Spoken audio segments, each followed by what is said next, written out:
اچھا حضور، یہ مس مجذوب کے بارے میں تھوڑی سی وضاحت فرما دیں، کیونکہ کچھ لوگ وضاحت چاہتے ہیں، وہ کہتے ہیں کہ ان کی قسمیں کتنی ہیں، کیسے کیسے مجذوب ہوتے ہیں، ذرا تھوڑی سی وضاحت۔ بسم اللہ الرحمن الرحیم۔ یہ مست مذوب اپنی مستی میں کہتے ہیں فلانا مست ہے، مذوب ہے، یہ ہر جو سوالین بزرگ کے اوپر ہوتی ہے، کسی کا پتہ چلتا ہے کسی کی نہیں پتہ چلتا۔ اس کی مثال میں دوں گا کیوں یہ لمبی بحث شروع ہو جائے گی نا، ویسے کوئی تدارک نہیں رکھتا مست مذوب کا نا، تو جنہوں نے یہ بات کی ان کے مسائل بیچارے نقصان ہوا۔ تو اللہ رسول نے کہ جو مست مذوب اس کو چھیڑنے کا نہیں حکم ہے۔ میں قربان جاؤں، داتا حضور علی حجویری رحمۃ اللہ نے اپنی کتاب میں لکھا ہے کہ وقت کے ولی مجھے خربوزے کھا کے چھلکے مارتے تھے۔ عام بندے کی بات نہیں کی، وقت کے ولی کا کیا آپ نے فرمایا۔ ہم دیکھ کوئی ایسی ان کے مست مذوبی کیفیت ہوگی جو وقت کے ولی بھی نہیں پہچان سکے۔ اگر وہ عام اور شرعی حالت میں ہوتے تو وقت کے ولی تو نہ مارتے۔ آپ نے عام بندے کو ڈسکس نہیں کیا، وقت کے ولی کو ڈسکس، ایک نہیں کافی وقت کے ولی جو موجود تھے وہ آپ کو خربوزے کے چھلکے کھا کے مارتے تھے۔ تو آپ نے کتاب میں لکھا ہے، آپ اگر وہ بارش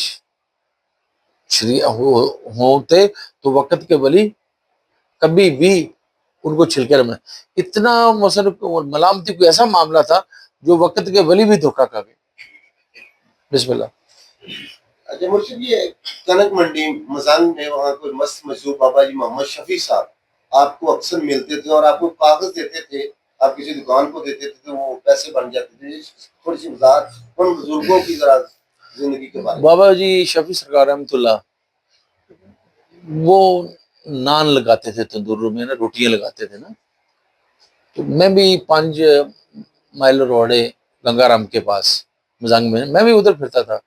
میں جب آتا تھا تو پھر روٹی ان کی پکتی نہیں تھی، تو انہوں نے پوچھا آپ سید بادشاہ ہیں؟ میں بولتا نہیں تھا اس وقت نا، تو انہوں نے کہا جی میں آج کے بعد میں بھی اپنے مقام میں ہوں، آج کے بعد روٹی نہ پکی میں روٹی لگانی چھوڑ دوں گا۔ ہم کوئی 5-4 گھنٹے بیٹھے، کوئی روٹی نہیں پکی ہے نا، تو پھر انہوں نے مجھے کہا جی بس آج کی روٹی، میری بھی ڈیوٹی کاغذ اٹھانا، آپ کی ڈیوٹی کاغذ اٹھانا۔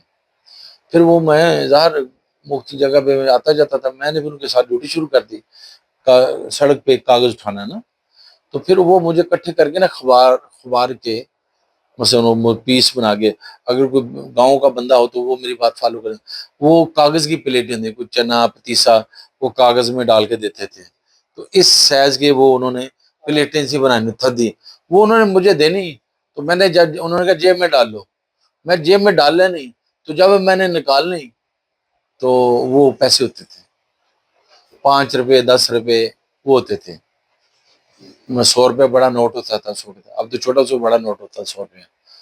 وہ اصل میں بات یہ ہے کہ انسان کو ہوش میں رہنا چاہیے۔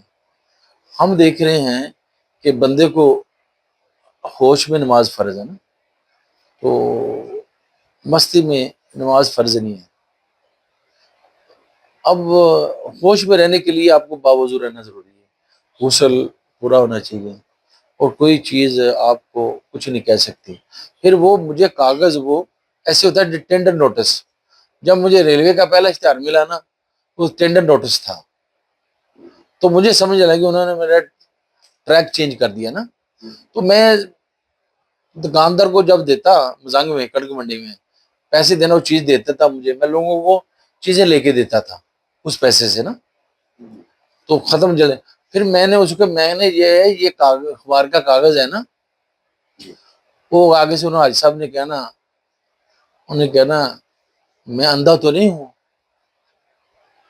یہ پیسے ہیں، ہم کاغذ کی، میں کہ شاید میں ادھر ننگا پھرتا ہوں، شاید میرے ادب کی وجہ سے آپ مجھے چیز دے دیتے ہیں۔ کہتے نہیں، میں ایک دفعہ تو چیز دے سکتا ہوں، پوری دکان تو نہیں خالی کر سکتا، تو یہ پیسے ہوتے ہیں، آپ کو وہم ہے۔ تو بابا جی کہتے ہیں آپ بار بار کیوں پوچھنے جاتے ہیں؟ میں کہا آپ تو مجھے کاغذ دیتے ہیں، جب اس کا ہاتھ لگتا ہے وہ پیسے ہوتے ہیں۔ یہ بزرگوں کی قدرت ہے، کمالات ہیں، یہ عقل سے مبارہ باتیں ہیں، یہ وہی ہے کر سکتے جس کو اللہ نے عقل سلیم عطا کی ہے۔